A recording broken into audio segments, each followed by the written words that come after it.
ओम श्री साई राम। श्री साई सचित्र अध्याय 36। आश्चर्यजनक कथाएं। गोवा के दो सज्जन और श्रीमती औरंगाबाद कर। इस अध्याय में गोवा के दो महानुभावों और श्रीमती औरंगाबाद कर की अद्भुत कथाओं का वर्णन है। गोवा के दो महानुभाव। एक समय गोवा से दो महानुभाव श्री साईं बाबा के दर्शनार्थ शिरडी आए। उन्होंने आकर उन्हें नमस्कार किया। यद्यपि वे दोनों एक साथ ही आए थे, फिर भी बाबा ने केवल एक ही व्यक्ति से 15 रुपये दक्षिणा मांगी, जो उन्हें आधा सहित दे दी गई। दूसरे व्यक्ति भी उन्हें 35 रुपये दक्षिणा देने लगा तो उन्होंने उसकी दक्षिणा लेना स्वीकार कर दिया। लोगों को बड़ा आश्चर्य हुआ। उस समय श्यामा भी वहां उपस्थित थे। उन्होंने कहा कि देवा, यह क्या, ये दोनों एक साथ ही तो आए हैं। इनमें से एक को दक्षिणा तो आप स्वीकार करते हैं, दूसरे जो अपनी इच्छा से भेंट दे रहा है उसे अस्वीकृत कर रहे हैं। यह भेद क्यों? तब बाबा ने उत्तर दिया कि श्यामा, तुम नादान हो। मैं किसी से कुछ भी नहीं लेता। यह तो मस्जिद माई ही है जो अपना ऋण मांगती है, और इसीलिए देने वाला अपना ऋण चुकता कर मुक्त हो जाता है। क्या मेरे कोई घर, संपत्ति या बाल बच्चे हैं जिनके लिए मुझे चिंता हो? मुझे तो किसी वस्तु की आवश्यकता नहीं है। मैं तो सदा स्वतंत्र हूँ। ऋण, शत्रुता तथा हत्या, इन सब का प्रायश्चित अवश्य करना पड़ता है और इनसे किसी प्रकार भी छुटकारा संभव नहीं है। तब बाबा अपने विशेष ढंग से इस प्रकार कहने लगे। अपने जीवन के पूर्वार्ध में ये महाशय निर्धन थे। इन्होंने ईश्वर से प्रतिज्ञा की थी कि यदि मुझे नौकरी मिल गई तो मैं 1 माह का वेतन तुम्हें अर्पण करूंगा। इन्हें 15 रुपये माहवार की एक नौकरी मिल गई। फिर उत्तरोत्तर उन्नति होते 30, 60, 100, 200 और अंत में 700 रुपये का मासिक वेतन हो गया। परंतु समृद्धि पाकर ये अपना वचन भूल गए और उसे पूरा ना कर सके। अब अपने शुभ कर्मों के प्रभाव से इन्हें यहाँ तक पहुंचने का सौभाग्य प्राप्त हुआ है। अतः मैंने इनसे केवल 15 रुपये ही दक्षिणा मांगी, जो इनके पहले माह की पगार थी। दूसरी कथा। समुद्र के किनारे घूमते घूमते मैं एक भव्य महल में पास पहुंचा और उसकी दालान में विश्राम करने लगा। उस महल के ब्राह्मण स्वामी ने मेरा यथोचित स्वागत कर मुझे बढ़िया स्वादिष्ट पदार्थ खाने को दिए। भोजन के उपरांत उसने मुझे अलमारी के समीप एक स्वच्छ स्थान शयन के लिए बतला दिया और मैं वहीं सो गया। जब मैं प्रगाढ़ निद्रा में था तो उस व्यक्ति ने पत्थर खिसका कर दीवार में सेंध डाली और उसके द्वारा भीतर घुसकर उसने मेरा खिस्सा कतर लिया। निद्रा से उठने पर मैंने देखा कि मेरे 30,000 रुपये चुरा लिए गए हैं। मैं बड़ी विपत्ति में पड़ गया और दुखित होकर रोता बैठ गया। केवल नोट चुरा लिए थे, इसलिए मैंने सोचा कि यह कार्य उस ब्राह्मण के अतिरिक्त और किसी का नहीं है। मुझे खाना पीना कुछ भी अच्छा न लगा और मैं एक पखवाड़े के तथा दलान में ही बैठे बैठे चोरी का दुख मनाता रहा। इस प्रकार 15 दिन व्यतीत होने पर रास्ते से जाने वाले एक फकीर ने मुझे दुख से बिलखते देखकर मेरे रोने का कारण पूछा। तब मैंने सब हाल उससे कह सुनाया। उसने मुझसे कहा कि यदि तुम मेरे आदेश अनुसार आचरण करोगे तो तुम्हारा चुराया धन वापस मिल जाएगा। मैं एक फकीर का पता तुम्हें बताए देता हूँ। तुम उसकी शरण में जाओ और उसकी कृपा से तुम्हें तुम्हारा धन पुनः मिल जाएगा। परंतु जब तक तुम्हें अपना धन वापस नहीं मिलता, उस समय तक तुम अपना प्रिय भोजन त्याग दो। मैंने उस फकीर का कहना मान लिया और मेरा चुराया धन मिल गया। तब मैं समुद्र तट पर आया, जहाँ एक जहाज खड़ा था जो यात्रियों से ठसाठस भर चुका था। भाग्यवश वहाँ एक उदार प्रकृति वाले चपरासी की सहायता से मुझे एक स्थान मिल गया। इस प्रकार मैं दूसरे किनारे पर पहुंचा और वहां से मैं रेलगाड़ी में बैठकर मस्जिद माई आ पहुंचा। कथा समाप्त होते ही बाबा ने श्यामा से उन अतिथियों अपने साथ ले जाने और भोजन का प्रबंध करने को कहा। तब श्यामा उन्हें अपने घर ले गया और उन्हें भोजन कराया। भोजन करते समय श्यामा उनसे कहा कि बाबा की कहानी बड़ी ही रहस्यपूर्ण है, क्योंकि ना तो वे कभी समुद्र की ओर गए हैं और ना उनके पास 30,000 रुपये ही थे। उन्होंने ना कहीं भी यात्रा ही की है, ना उनकी कोई रकम ही चुराई गई और ना वापस आई। फिर श्यामा ने उन लोगों से पूछा कि आप लोगों की कुछ समझ में आया कि इसका अर्थ क्या था?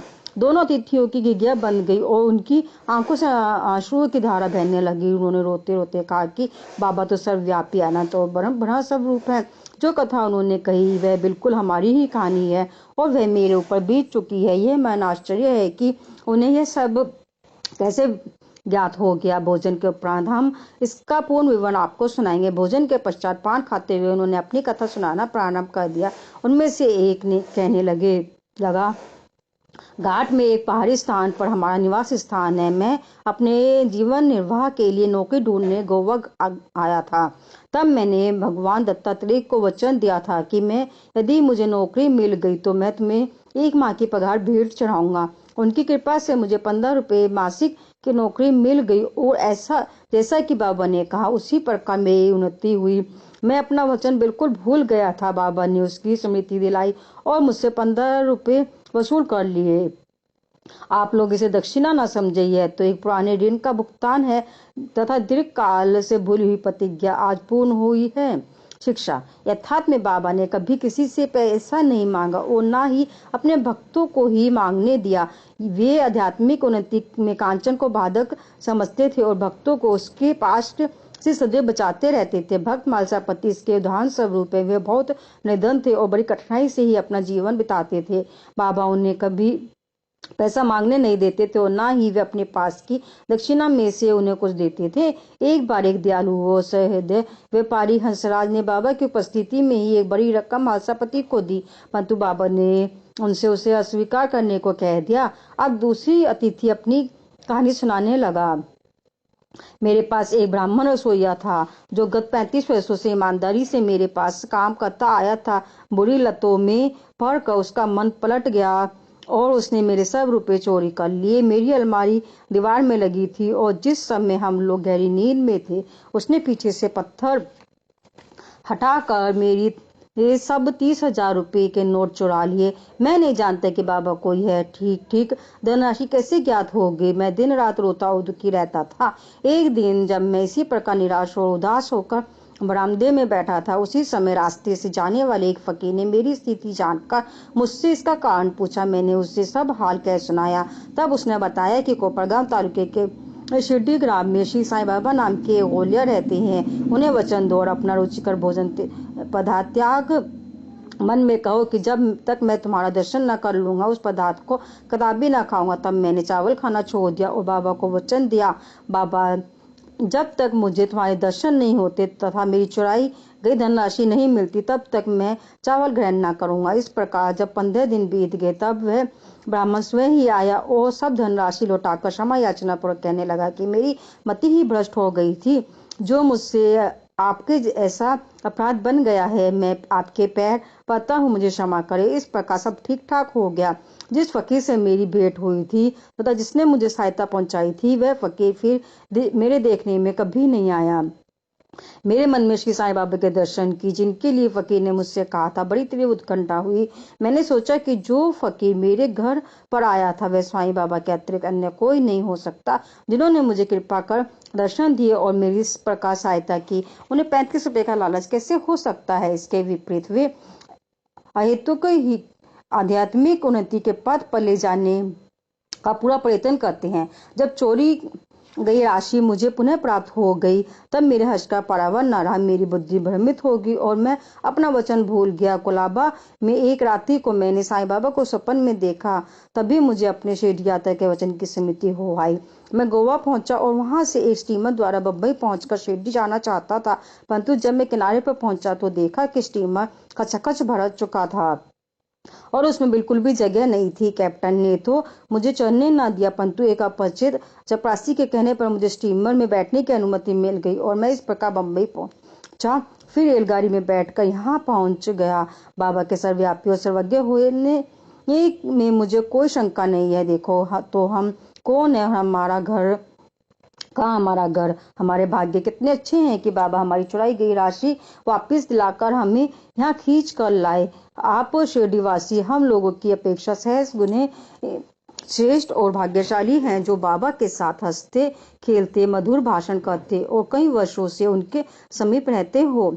यह आप लोगों के गत जन्मों के शुभ संस्कारों का ही प्रभाव है जो कि बाबा को यहाँ खींच लाया है। श्री साईं ही हमारे लिए दत्त हैं। उन्होंने ही हमसे प्रतिज्ञा कराई तथा जहाज में स्थान दिलाया और हमें यहाँ लाकर अपनी सर्वव्यापिकता और सर्वज्ञता का अनुभव कराया।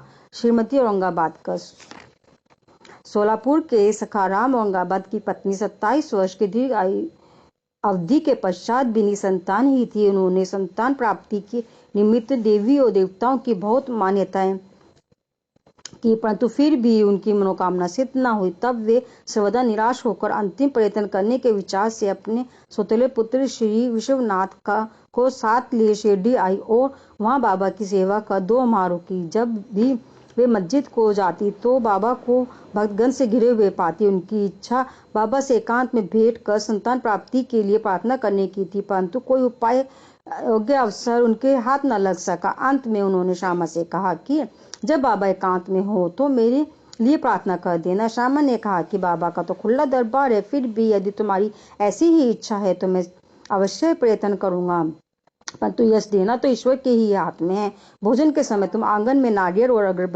उदबत्ती लेकर बैठना और जब मैं संकेत करूं तो खड़ी हो जाना। एक दिन भोजन के उपरांत जब श्यामा बाबा के गीले हाथ तोली से पहुंच रहे थे, तभी बाबा ने उनके गाल पर चिकोटे काट ली। तब श्यामा क्रोधित होकर कहने लगी कि हे देवा, यह क्या आपके लिए उचित है कि आप इस प्रकार मेरे गाल पर चिकोटे काटे? मुझे ऐसे ये शरारती देवा की बिल्कुल भी आवश्यकता नहीं जो इस प्रकार का आचरण करे। हम आप पर आश्रित हैं, तब क्या यही हमारी घनिष्ठता का फल है? बाबा ने कहा, अरे तुम तो 72 जन्मों से मेरे साथ हो, मैंने अब तक तुम्हारे साथ ऐसा कभी नहीं किया, फिर अब तुम मेरे स्पर्श को क्यों बुरा मानते हो?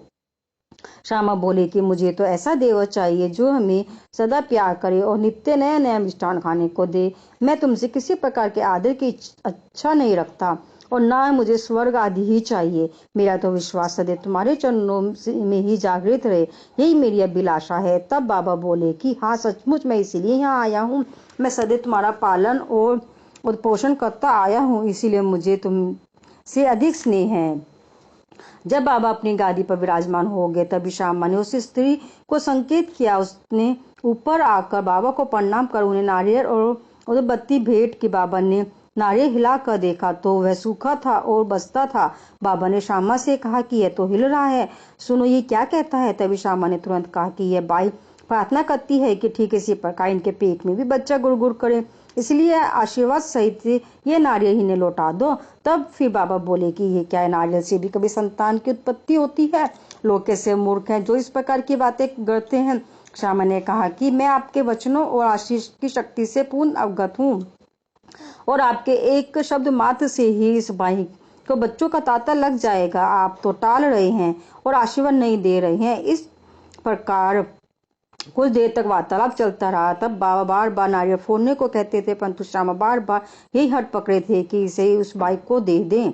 अंत में बाबा ने कह दिया कि इसके पुत्र की प्राप्ति हो जाएगी। तब श्यामा ने पूछा कि कब तक? बाबा ने उत्तर दिया कि 12 मास में। अब नारियल को फोड़कर उसके 2 टुकड़े किए गए। एक भाग तो उन दोनों ने खाया, दूसरा भाग उस स्त्री को दिया गया। तब श्यामा ने उस बाई से कहा कि प्रिय बहन, तुम मेरे वचनों की साक्षी हो। यदि 12 मास के भीतर तुमको संतान न हुई तो मैं इस दी के सिर पर ही नारियल फोड़कर इसे मस्जिद से निकाल दूंगा, और यदि मैं इसमें असफल रहा तो मैं अपने को माधव नहीं कहूंगा।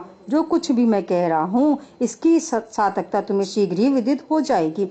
1 वर्ष में ही उससे पुत्र रत्न की प्राप्ति हुई और जब वह बालक 5 मास का था उसे लेकर वह अपने पति सहित बाबा के श्री चरणों में उपस्थित हुई। पति पत्नी दोनों ने उन्हें प्रणाम किया और कृतज्ञ पिता श्रीमान औरंगाबाद कर ने 500 रुपये भेंट किए, जो बाबा के घोड़े श्याम कर्ण के लिए छत बनाने के काम में आए। श्री सद्गुरु साईनाथ परमस्तु। शुभम भवन्तु। ओम श्री साईराम।